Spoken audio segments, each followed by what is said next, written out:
President Trump and Democrats reaching a 3-week deal to end the longest government shutdown in history. It does not include funding for a border wall, as the president had demanded. House Minority Whip, Louisiana Republican Congressman Steve Scalise joins me right now. And, Congressman, it is a pleasure to see you. Thanks so much for joining us. Good morning, Maria. Always great to be back with you. Do you expect to have border wall funding in the next 3 weeks before the next deadline? I sure hope it's going to be part of a final agreement. And, while President Trump said we're going to give you another 3 weeks, kind of calling the Democrats bluff, who were saying we won't negotiate on wall while the government's closed. OK, now the government's reopened. We have to have a real specific conversation about how much money they will support.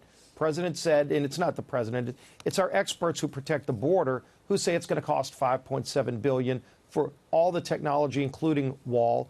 What are the Democrats willing to support? They're going to have to put a real number to paper now in these next 3 weeks, Maria. So what do you think they will support? I know that you've actually had support from your colleagues on the other side, some colleagues on the other side. But is the Democratic Party facing its own division where part of the party is just resist, whatever the president comes up with?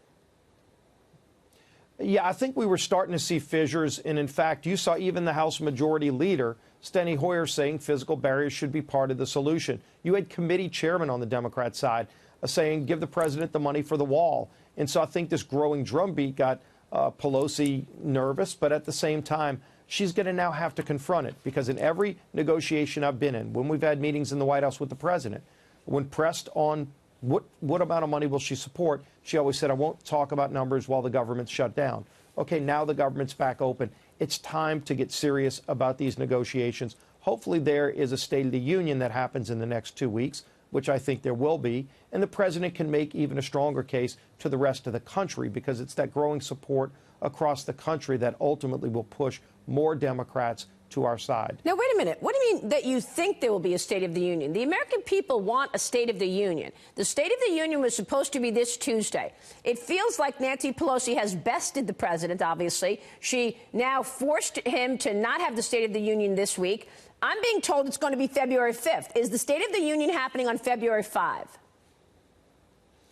Well, Nancy Pelosi was holding the State of the Union hostage, and ultimately the Speaker has to invite the president. The Constitution requires the president to give a State of the Union. Doesn't mean it has to be in Congress, but it ought to be in Congress. And Maria, I'm hearing similar things, that February 5th is likely the date, but ultimately that's something that's up to the Speaker of the House if it's going to be in the House chamber, which it should be. I thought it was disgraceful that she removed the State of the Union from the invitation that she had already issued to the president to say that she was going to uninvite him. That had never happened before in the history of our country. I think Nancy Pelosi is afraid of the country hearing this message that the president has about why we need to secure the border. Congressman, stay with us. We're going to slip in a short break. I've got more to talk with you about this situation. It certainly feels like politics. House Minority Whip Steve Scalise